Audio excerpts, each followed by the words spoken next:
I stared at the cheap restaurant menu, pretending I didn't notice how annoyed Lila looked across from me. "Why are we here again?" she asked, tapping her nails against the table.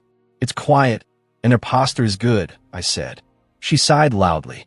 "Ethan, quiet doesn't mean good. I keep telling you, stop thinking small." I forced a smile. "Sorry, I thought you'd like it." "You think too much," she muttered. "That's the problem. You're always trying to be careful instead of being bold." I nodded, acting like it didn't sting. "I'm working on it. I'll get that promotion soon." "How long have you been saying that?" she asked, leaning back with a judgmental stare. Her tone hurt more than the question itself. I whispered, "I just want us to have a good future." She rested her chin on her hand. "A future requires money, stability, confidence. You need to act like someone who deserves success." I swallowed the anger rising in my chest. "I'm trying every day." "Trying isn't succeeding," she replied coldly. "I don't want to waste years waiting for your trying to mean something." I felt my throat tighten. "You make it sound like I'm nothing." "If the shoe fits," she said sharply. "You should push harder, Ethan. Stop being comfortable with average." "Average? I've been saving money for years, working overtime, planning our future, hoping she'd be proud someday." I whispered, "I love you, Lila. Isn't that worth something?" She looked away as if love were a receipt missing a price tag. "Love doesn't pay rent, and it sure doesn't buy happiness." Her words hit me harder than any insult. I tried to joke. "I thought happiness came from being with the person you care about." She shook her head. "Happiness comes from winning, from having someone who matches your goals, someone who isn't afraid to rise." For a second, I imagined her holding someone else's hand, someone richer, someone with sharper suits and sharper ambition. My stomach twisted. "I'll prove myself," I said firmly. "I'll make you proud." She raised her eyebrow. "You say that all the time, but I don't see results." "You will." She shrugged. "We'll see." Her food arrived, and she instantly complained. "Ugh, this presentation is horrible. Why can't you ever take me somewhere elegant?" "I just want a time alone with you," I muttered. "We could have had time alone somewhere that doesn't look like a cafeteria," she snapped. I stared at my plate, pushing the fork around. "Sometimes I think nothing I do is enough." "It's not about what you do," she replied. "It's about what you become. And you're moving too slow." Slow. I'd never felt slow before meeting her. Now everything I did seemed like a race I was already losing. "I'm going to change," I promised, even though I felt I didn't know how anymore. She leaned close. "Then stop promising and start proving." I didn't argue. I couldn't. Loving her felt like holding fire and pretending it didn't burn. I believed if I held it long enough, the pain would become worth it. Later that night, I walked home with Ryan, who had been waiting outside for us after work. He asked, "Rough dinner?" I forced a grin. "Just another night with my future wife." He stared at me like I was blind. "Ethan, does she ever even look happy to be with you?" "She just wants the best for us," I replied quickly. Ryan scoffed. "No, she wants the best for herself. You just happen to be holding the door for her." I shoved my hands into my pockets. "Maybe love means sacrifice." He shook his head. "Love isn't supposed to feel like begging." I didn't answer. Instead, I lied to myself the same way I'd been lying for years. "She loves me," I whispered. Ryan sighed, not believing it. I wasn't sure I believed it either, but I still held on to her like a dream I couldn't wake up from, even if it was killing me. I stared at the small velvet box in my palm, my hands shaking with excitement. Ryan leaned over my shoulder. "So that's the ring?" "Dude, that's your entire savings." "I know," I whispered proudly, "but it's worth it. She'll finally see I'm serious." He frowned. "You've always been serious. She just never cared." I laughed nervously. "She'll care when she sees this. Tonight's the night." Ryan sighed. "I hope she still deserves you." "She does," I said quickly, almost defensive. "She's just scared of the future. I'll give her a reason not to be." He looked at me like he wanted to argue, but didn't have the energy. "All right, just don't let her destroy you." I smiled. "She loves me, Ryan." He muttered. "Love shouldn't feel like a gamble." "It's not a gamble," I insisted. "It's an investment." He stared at the ring. "You better get a return then." "I will," I said confidently, though part of me shook. I walked into Lila's office building, carrying flowers and the ring box in my pocket. I rehearsed in my head. Will you marry me, Lila Moore? I'll work harder. I'll give you everything. The receptionist smiled at me. Here to see Miss Moore? Yeah, big surprise, I said proudly. Good luck, she replied, almost pitying. I rode the elevator up, imagining Lila's shocked face, maybe even a tear or two. I pictured her hugging me, saying she believed in me. My chest warmed at the thought. When I stepped off, I heard laughter from the private lounge near the conference room. Lila's laugh. I smiled. Perfect. She's in a good mood. I walked to the glass door, about to push it open. Then I froze.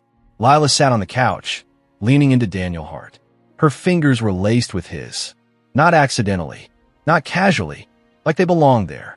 My heart dropped so fast it felt like it cracked a rib. Daniel smirked. You deserve someone at your level, Lila. Why settle for a guy who counts coupons? Lila laughed softly. He tries so hard to look successful. It's almost sad. My breath stopped. He brushed her cheek.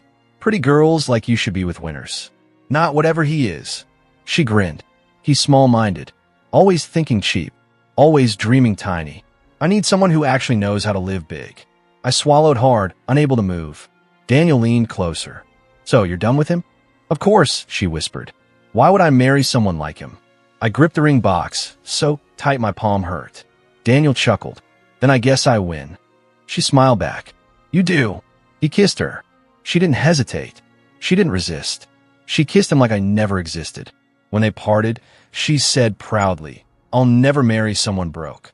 I want a man who already is somebody, not someone who keeps saying he will be someday. My entire world went silent.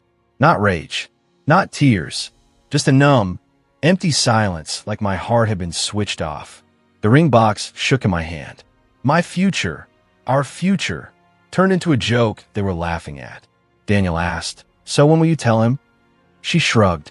He'll figure it out. He's used to disappointment. He'll manage. They both laughed. My stomach twisted so tightly I felt sick. I watched my fiancée kiss another man, throw away years with a sentence, and mock everything I'd sacrificed for her. I stepped back from the door, quietly, too numb to breathe. The flowers in my hand suddenly looked ridiculous. The ring in my pocket felt heavy like lead. My love felt like garbage someone stepped on. My hand finally let go of the doorknob I never opened. I whispered to myself, so this is what I paid for. My voice didn't even sound like mine anymore. Someone walked past and asked, Hey, you need directions? I shook my head slowly. No, I know exactly where I'm going. But I didn't. I only knew I had to leave before I collapsed. I turned away from the lounge, from their laughter, from the life I thought I was building. I walked out of the building, step by step, like my body was moving, but I'd left my soul behind. Outside, I opened the ring box just once. The diamond sparkled, mocking me. I whispered, You were supposed to make her happy. The wind blew, and I snapped it shut. Not a word to Lila. Not a goodbye. Just silence. I walked away, and every step felt like a funeral. For my heart. For my dream.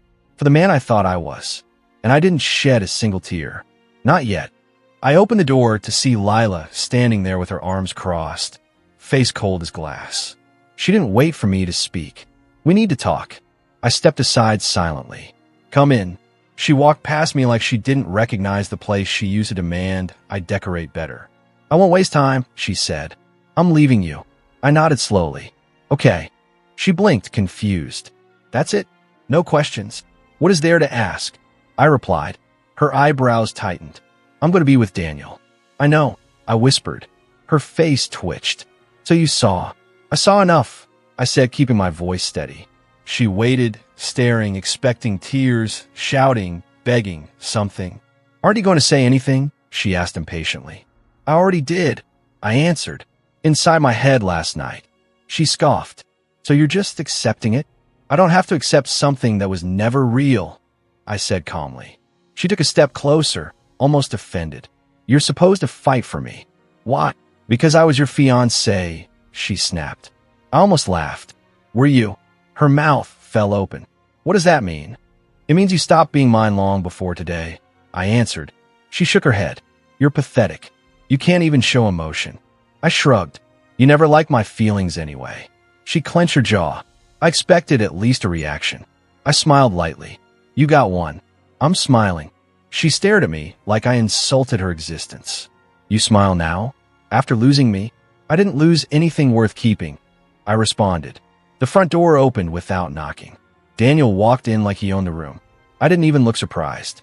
He laughed. Told you he'd take it like a loser. Lila crossed her arms proudly beside him. I wanted to end things respectfully. Daniel smirked. Respect is wasted on someone who thinks dreams pay rent.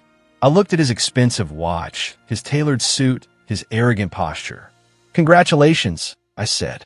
You get an ambitious gold digger. She gets a rich clown. Daniel's smile faded. You think you're funny? No, I said, just honest. Lila glared at me. You're bitter because you can't compete. Compete for what? I asked. For someone who sells herself to the highest bidder? Her face turned red. Say that again. Highest bidder. Daniel stepped forward. Watch your mouth, boy. I'm not your boy, I said calmly. But I was her wallet. Big difference. Lila scoffed loudly. You wish. You never had enough money to even be useful. Then why are you so bothered now? I asked. She froze. Daniel looked at her, slightly confused. Yeah, why? She shoved his arm. I just wanted closure. I smiled again, and this time it felt real.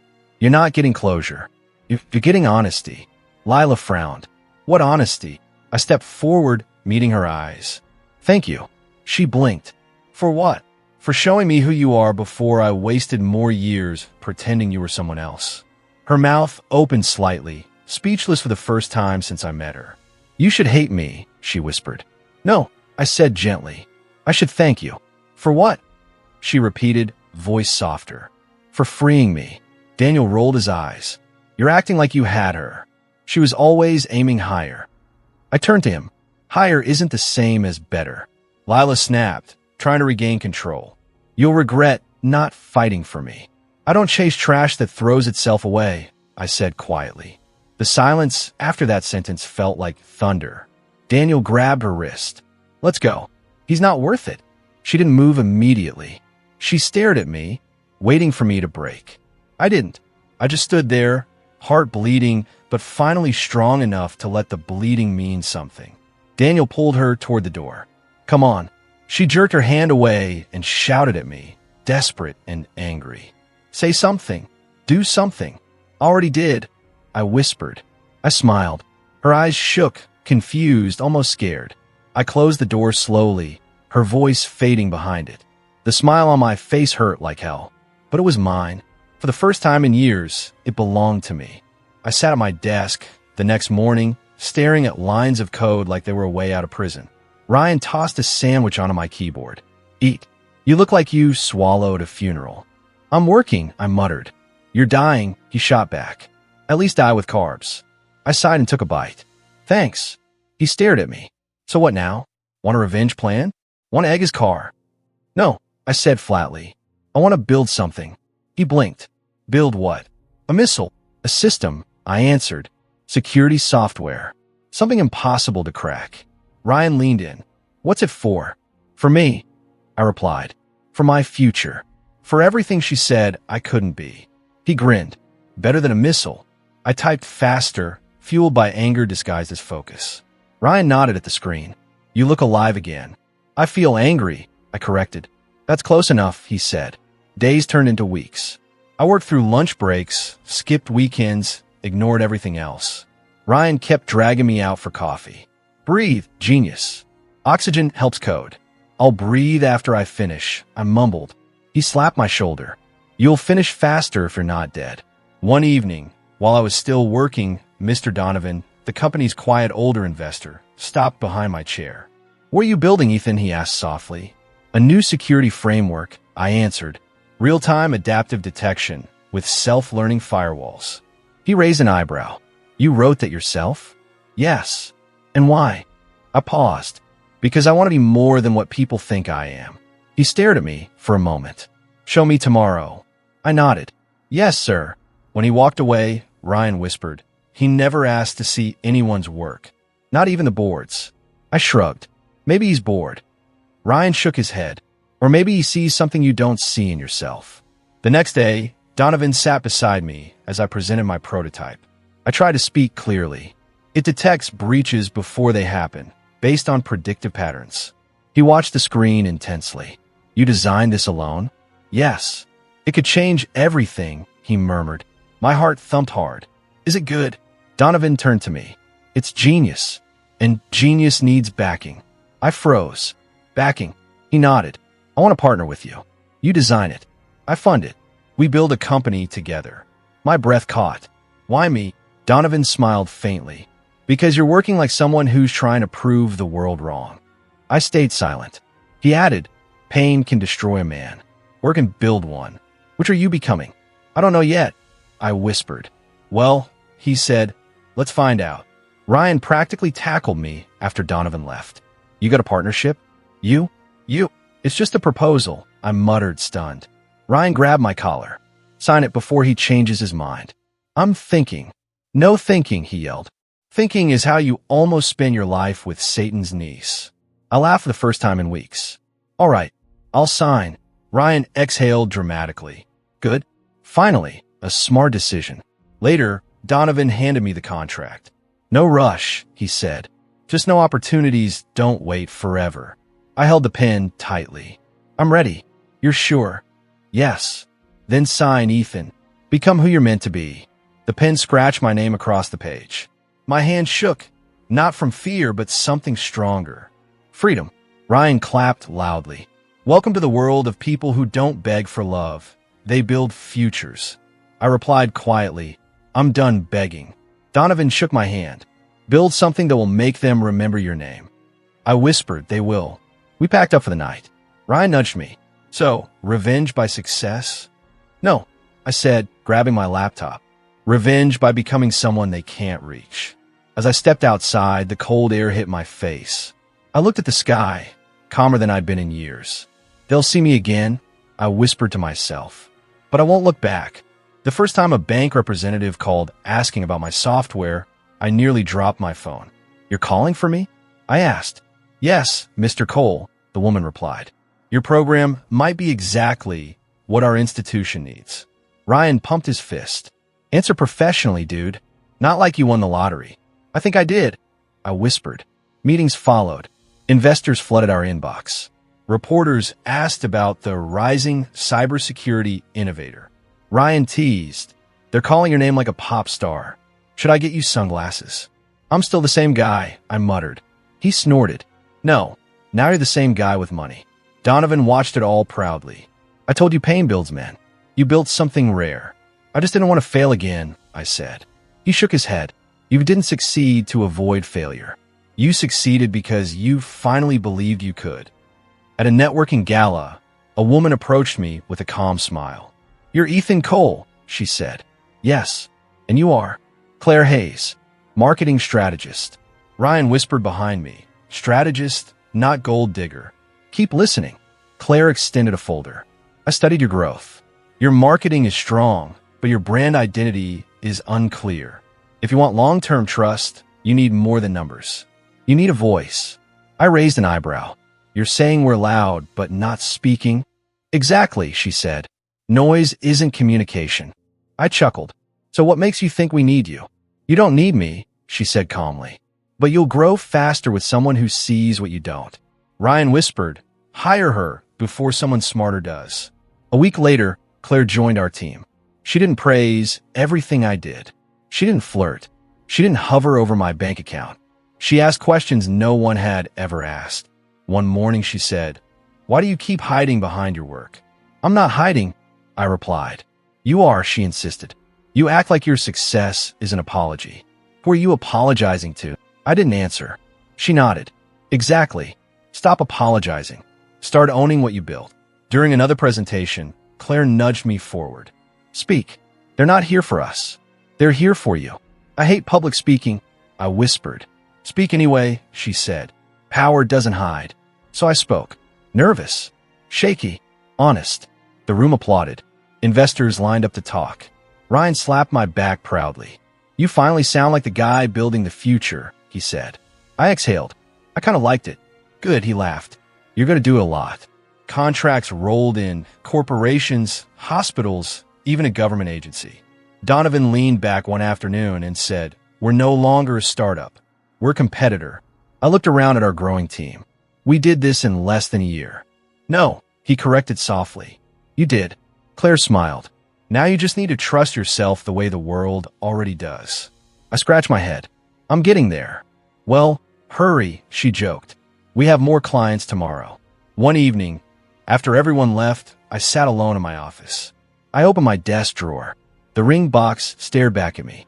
I didn't open it. I didn't touch it. Ryan walked in and caught me looking at it. "You keep that thing like it's haunted," he said. "It is," I whispered. "So throw it away," he suggested. "Not yet." "Why?" I answered quietly. "I need the reminder." "Reminder of what?" "That she broke you." "Reminder that I survived it," I said. Ryan nodded slowly. "All right, keep it then. Just don't let it keep you." Before he left, he paused in the doorway. "You ever think she'll see what you've become?" I leaned back. "It doesn't matter anymore." "Really?" he asked. "Really?" I replied. "I didn't build this to prove her wrong. I built it to prove myself right." Claire passed by and overheard. She smiled lightly. "Good. If you build to spite someone, you'll always need someone to hate." I chuckled. "Deep advice." "It's true," she said. "Real success doesn't come from anger. It comes from clarity." I looked at the glowing city outside the window. The same city where Lila once laughed at me for dreaming too small. Now the city knew my name. Not because I chased someone, but because I stopped chasing. Claire stood beside me quietly. "You know what the world sees when it looks at you now?" "What?" "Potential," she said. "Not a boy trying to prove himself. A man who already did." I smiled. Not out of pain, not out of spite, but out of recognition. I wasn't the nobody they left behind. I was becoming someone they would never catch again.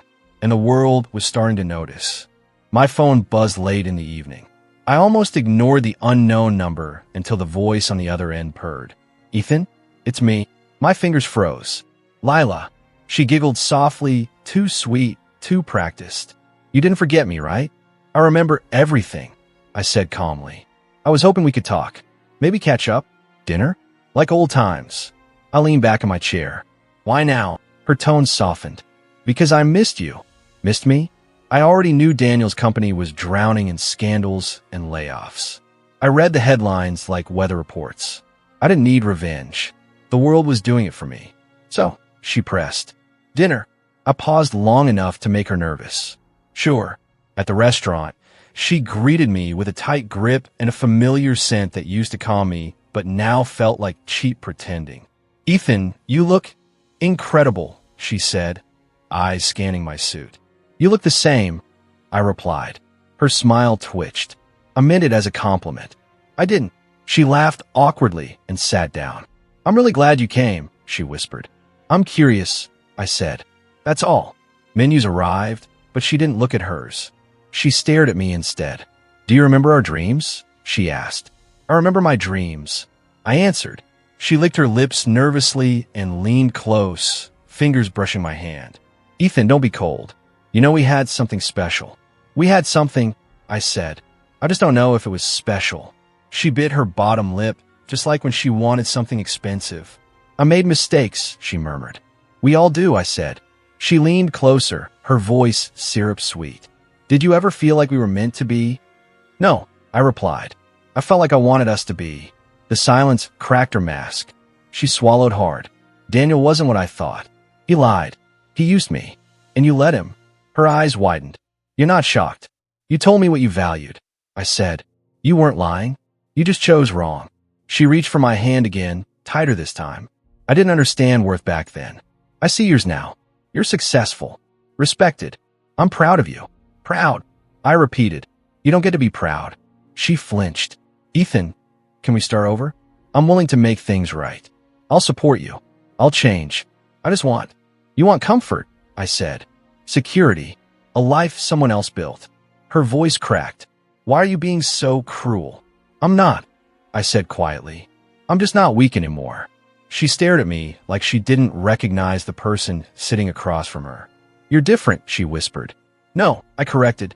"Now I just see clearly." Her hand trembled as she begged. "Please, Ethan, I'm asking you to forgive me. Take me back. I'll be better. I swear." "You don't love me," I said. You love the benefits. She shook her head desperately. That's not true. I realized I cared about you. Losing you made me. You didn't lose me, I interrupted. You lost your safety net. Her eyes filled with tears. Real or fake? I couldn't tell anymore. Why are you talking like this? She whispered. Because you taught me how to, I replied. Her lip quivered. You're looking at me like I'm nothing. No, I said softly. I'm looking at you the way you once looked at me. Her face drained of color. Silence surrounded us. Heavy, almost painful. That's not fair, she whispered.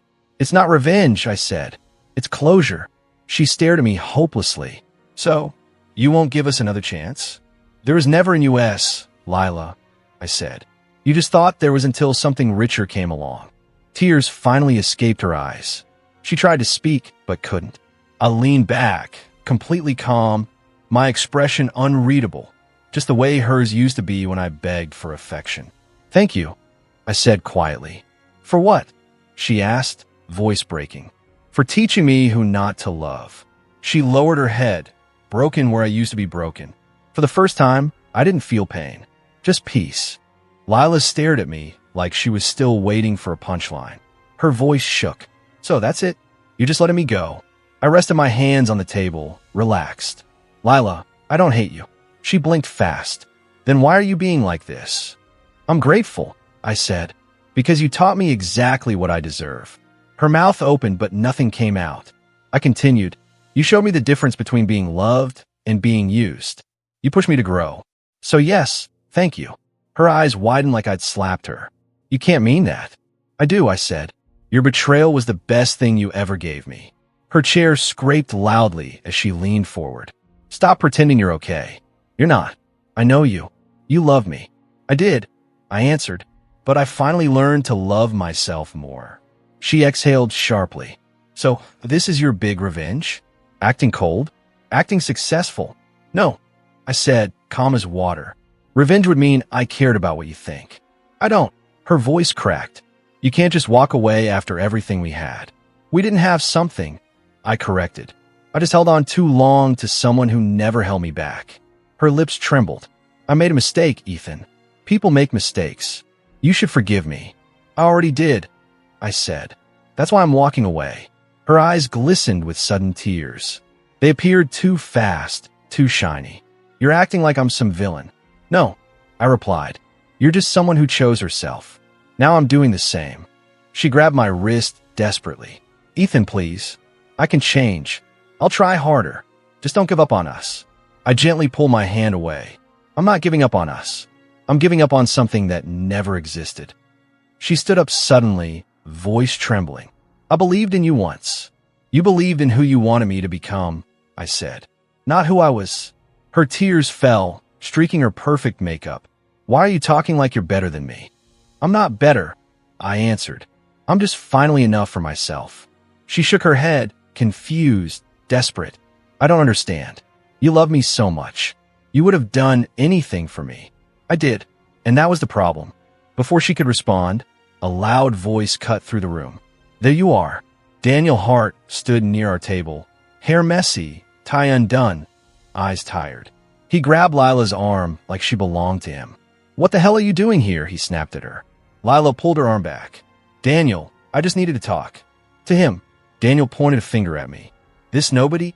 I leaned back, amused. Still obsessed with what I earn? He sneered. You really think you're something now? I nodded politely. Apparently more than you. Daniel snorted, then turned to Lila. We need to go. Now. She shook her head weakly. I'm not finished. He scoffed. You think this guy is your future again? The company's having issues, and suddenly you want to fall back. Her face drained of color. That's not why. Yes, it is, he said. That's why I chose you. You'll crawl anywhere for a bigger promise. The entire restaurant seemed to freeze. She stood there crushed between two truths, his insult and my silence. I stood up calmly, fixing my jacket. I should go, I said. Lila reached out, panicked. Ethan, wait, please. Daniel rolled his eyes. If you're leaving, go already. Some of us have real problems. I looked at both of them, two people who once thought I wasn't worth a conversation. I smiled the same cold smile she once mocked, slow and unshakable. You didn't lose me, I said quietly. You threw me away. Lila shook her head, tears flowing. Don't say that.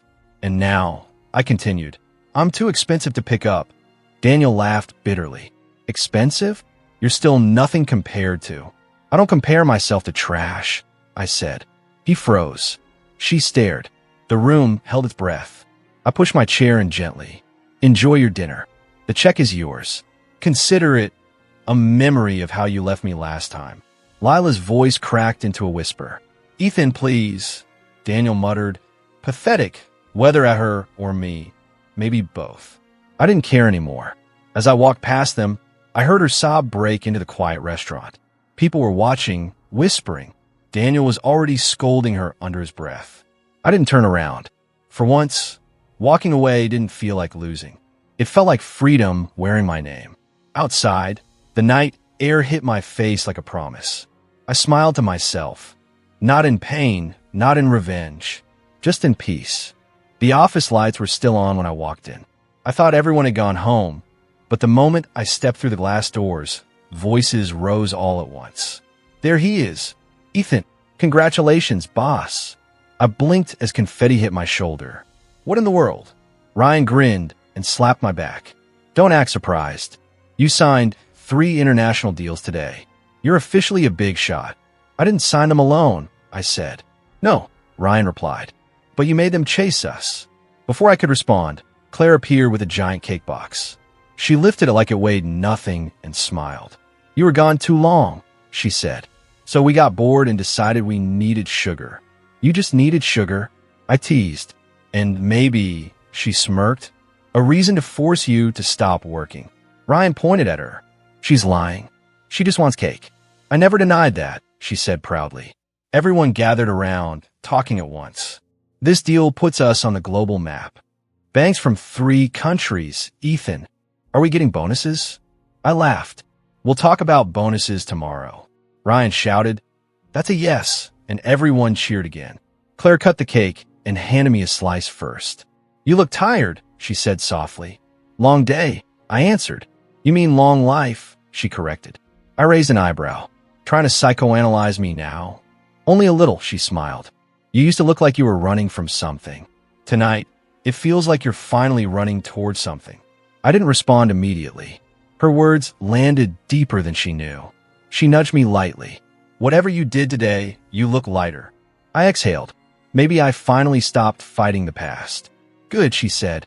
The past doesn't deserve your energy anymore. Ryan yelled across the room. Stop hogging the boss. Claire, let him eat cake with the rest of us. She rolled her eyes. Go. Be celebrated. I smirked. Yes, ma'am. After a while, people slowly headed home. Laughter faded into goodbyes, and the office finally quieted again. Only Claire and I remained. She cleaned up crumbs while I returned to my desk. She glanced at me. You staying longer? Just a minute, I said. You don't have to be strong tonight, she said gently. I'm not being strong, I replied. I'm just finishing something. She nodded like she understood. Then finish it. I'll wait outside. She walked out, leaving peaceful silence in her wake. I sat down and opened my desk drawer. The ring box sat there, small and forgotten, like an old bruise. I stared at it without anger, without regret, just acknowledgement. I whispered to myself, you were never about love. You were about who I thought I needed to be. I opened it one last time. The ring still glimmered like it belonged to someone's future. Just not mine. Not anymore. I held it in my palm. The cold metal didn't hurt this time. It felt like closure. I stood, walked to the trash bin, and dropped the box inside. It landed softly, almost respectfully. I whispered goodbye, not to her, to the version of me who begged for approval. When I stepped outside, the night air felt different, like it wasn't pushing against me anymore, but moving with me. Claire was waiting by the door, leaning against the wall, looking up at the sky. You done? She asked. Yeah, I said. Finally. She smiled lightly. Ready to go home? For the first time, yes. We walked toward the parking lot. She didn't ask questions. She didn't dig for drama. She just walked beside me, quiet and steady. As we reached our cars, she looked at me again. Ethan, yeah. I don't know what happened today, she said, but I'm glad you won. I chuckled. It wasn't a win. It was a release. Yes, she nodded. That's an even bigger victory. I unlocked my car. Claire, she paused. Thank you for seeing me without trying to own me. She tilted her head, studying my face. You don't need to be owned to be valued. That hit me harder than any heartbreak ever did. I smiled, not to prove something, not to hide pain, not to show strength, just because it felt right. I should get going, I said. Good night, Ethan, she replied softly. I got in my car, closed the door, and looked at my reflection in the window. No masks, no wounds pretending to be armor. Just me. The engine hummed to life, and I whispered into the quiet like a promise to myself. This time, I smile for me.